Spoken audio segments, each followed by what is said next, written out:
اس section میں ہم بات کرتے ہیں انویسٹنگ وتھ پلانس، کہ ہم انویسٹمنٹ سے پہلے پلان کیسے کریں گے۔ اوپر جو لکھا ہے if you fail to plan you plan to fail. So ہمیشہ کوئی بھی بندہ اگر انویسٹمنٹ سے پہلے پلاننگ نہیں کرتا تو یقین کرے وہ بندہ ہمیشہ منہ کے بل گرتا ہے۔ اب انویسٹمنٹ کے لیے پلاننگ کیوں ضروری ہے؟ منیمائز رسک کو منیمائز کرتے ہو اور پروفٹ کو جو ہے میکسیمائز کرتے ہو۔ دو چیزیں ہوتی ہے پلاننگ سے، آپ کا جو نقصان کا جو ریشو ہے کم ہو جاتا ہے اور فائدے کا جو ریشو ہے زیادہ ہو جاتا ہے۔ اب لیٹس سے کہ اگر آپ کو سٹاک کے بارے میں نہیں پتہ، مین گول یہ رکھو کہ سٹاک میں گھسو ہی نہیں۔ دوسرا، قرضے کے پیسے کو سٹاک میں مت لگاؤ، کبھی بھی کسی سے قرضہ نہ لو، اس کو پیسے کو سٹاک پہ کبھی مت لگاؤ۔ اگر آپ نے سٹاک میں لگانا ہے، let's say you want to invest some money in stock market, so میرا ماننا ہے کہ 30% پیسے کو بانڈز پہ لگاؤ۔ اس کی مین وجہ، لیٹس سے کہ مارکیٹ اگر کریش ہو جائے تو بانڈز جو ہے آپ کا پورٹ فولیو جو ہے وہ سیف رہتا ہے اور آپ کو ڈیویڈنڈز ملتا ہے۔ کیوں؟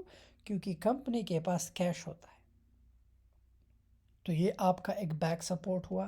آپ کا 20 to 30% جو ہے S&P 500 ETF میں آپ انویسٹ کرو۔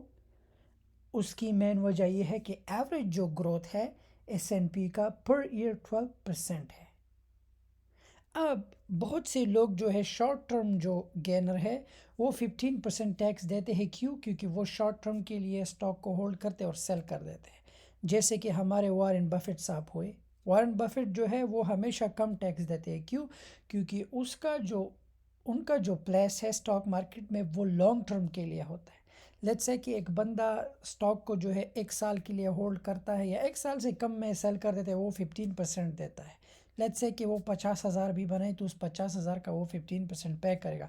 لیکن اگر وارن بفیٹ جو ہے اس سے بھی کم دیتا ہے۔ کیوں؟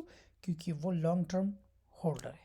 تو ہمیشہ اگر لانگ ٹرم میں جانا ہے تو آپ جو ہے کم ٹیکس دیتے ہو، اور اگر شارٹ ٹرم میں ہے تو کیپ ان مائنڈ کہ آپ جو ہے 15% ٹیکس جو ہے آپ ہمیشہ پے کرتے ہو۔ اب دوسرا میں کیا کروں گا؟ اگر میں پلان کروں گا انویسٹمنٹ کے لیے، میرا 30% بانڈز میں ہوا، 30% جو ہے S&P میں ہوا ETF میں، میں اپنا جو ہے 30% یا 20% جو ہے میں کیا کروں گا؟ میں کرپٹوز میں لگا دوں گا۔ جیسے بٹ کوائن ہوا، بہت ہی اچھا مارکیٹ ہے، اور بٹ کوائن جو ہے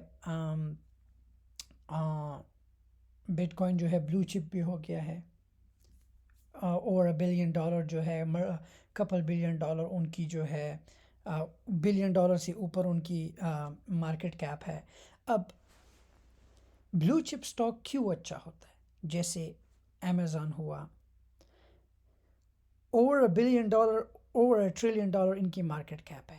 اب امیزون میں اگر آپ انویسٹمنٹ کرتے ہو تو آپ کی انویسٹمنٹ سیکیور ہے۔ وجہ، کیش آن ہینڈ ان کے ساتھ بہت بڑا ہے، کیش آن ہینڈ ان کے پاس بہت ہے۔ لیٹس سے کہ اگر کمپنی خسارے میں بھی جاتی ہے تو آپ کو پتہ ہے کہ یار ان کے پاس کیش آن ہینڈ ہے، تو آپ کی انویسٹمنٹ ہمیشہ سیکیور رہتی ہے، چاہے وہ فریکشن ہو یا ڈیویڈنس ہو یا جو بھی ہو۔ آپ کو یہ تسلی ہوتی ہے، آپ کو یہ اطمینان ہوتا ہے۔ اور ہر ایک جو ہے انویسٹر جو ہے وہ جب بھی انویسٹ کرتا ہے کسی کمپنی میں، وہ اسی ہی بھروسے کرتا ہے کہ ہاں یہ کمپنی اوپر جاتی ہے، اور وہ ہمیشہ بلو چپس میں لانگ ٹرم میں، تو ہمیشہ لانگ ٹرم میں وہ کرتے۔ آپ نے ایسی کمپنی میں انویسٹمنٹ نہیں کرنا جو کمپنی آپ سے پیسہ لے اور وہ آپ کا پیسہ ڈیٹ میں لگا کے اپنے ڈیٹ کو جو ہے ختم کرے، رادر دین وہ پیسے کو کمپنی کے پروگرس میں لگائے کہ کمپنی آگے جائے، کیونکہ ان پہ بہت ڈیٹ ہوتا ہے۔ تو آپ کا پیسہ جو ہے ان کے ڈیٹ میں جا کے آپ کا پیسہ جو ہے، آپ کا پیسہ بھی برباد ہو جاتا ہے، اور کمپنی جو ہے بینکرپٹ یا کمپنی جو ہے نیچے کی طرف چلی جاتی ہے، تو آپ نے جتنا بھی اسٹیک کیا ہے آپ کو نقصان ہو جاتا ہے۔ تو میک شور ہمیشہ اس کمپنی میں انویسٹمنٹ کرو کہ آپ جو ہو 100% شور ہو کہ ہاں یہ کمپنی جو ہے کیش آن ہینڈ ان کے پاس ہے، ان کا مارکیٹ کیپ دیکھو، فائنینشیل اسٹیٹمنٹ دیکھو کہ ہاں ان کے پاس کیش آن ہینڈ ہے دنیا. اور لانگ رن میں اگر آپ دیکھیں امیزون زمانے سے ہے، they have been through so many things, so which is really good کہ آپ وہاں پر جو ہے اپنا انویسٹمنٹ کریں. اب دوسری جو میری اسٹریٹجی ہے، 5% پیسہ جو ہے کیش آپ کے پاس آن ہینڈ ہونا چاہیے، یا تو آپ کی بائنگ پاور میں، آپ کے بینک میں. اس کی مین ریزن کیا ہے؟ لیٹس سے کہ جیسے کووڈ-19 آیا، رائٹ؟ تو مارکیٹ کریش ہوا. مارکیٹ کریش جو ہے، اسے آپ کریش مت کہو، اسے آپ سیل کہو. جب بھی مارکیٹ کریش ہو جاتا ہے اور یہ بلو چپ سٹاک جب گر جاتے ہیں، جیسے ٹیسلا، امیزون، یہ جتنی بھی بڑے بڑے جو ہے کمپنیاں ہیں، کوکا کولا، یہ گر جاتے ہیں، شکر مناؤ، یہ آپ کے لیے سیل ہے. اور ہر ایک انویسٹر پتہ ہے کیا کرتا ہے، ان کا یہ گول ہوتا ہے کہ جب بھی سٹاک گر جائے تو یہ سیل ان کے لیے ہوتا ہے اور وہ وہاں پر گھس جاتے ہیں. تو یہی اسٹریٹجی اپنے ساتھ جو ہے آپ رہو کہ یار آپ نے اپنے پیسے کو 30% جو ہے بانڈ میں لگانا ہے، آپ نے جو ہے ETF میں، S&P میں لگانا ہے، آپ نے جو 5% کیش ہے آن ہینڈ رکھنا ہے، آپ نے جو ہے اپنا پیسہ کرپٹو میں بھی لگانا ہے کیونکہ برائٹ فیوچر ہے ان کا. اور آپ نے کوشش کرنا ہے کہ آپ اپنے پیسے کو بلو چپ سٹاک میں ہی لگائے. اور بلو چپ سٹاک وہ ہے جن کا اوور $1 بلین مارکیٹ کیپ ہے یا اوور $1 ٹریلین. بڑھتے ہیں نیکسٹ سیکشن کی طرف. Thank you.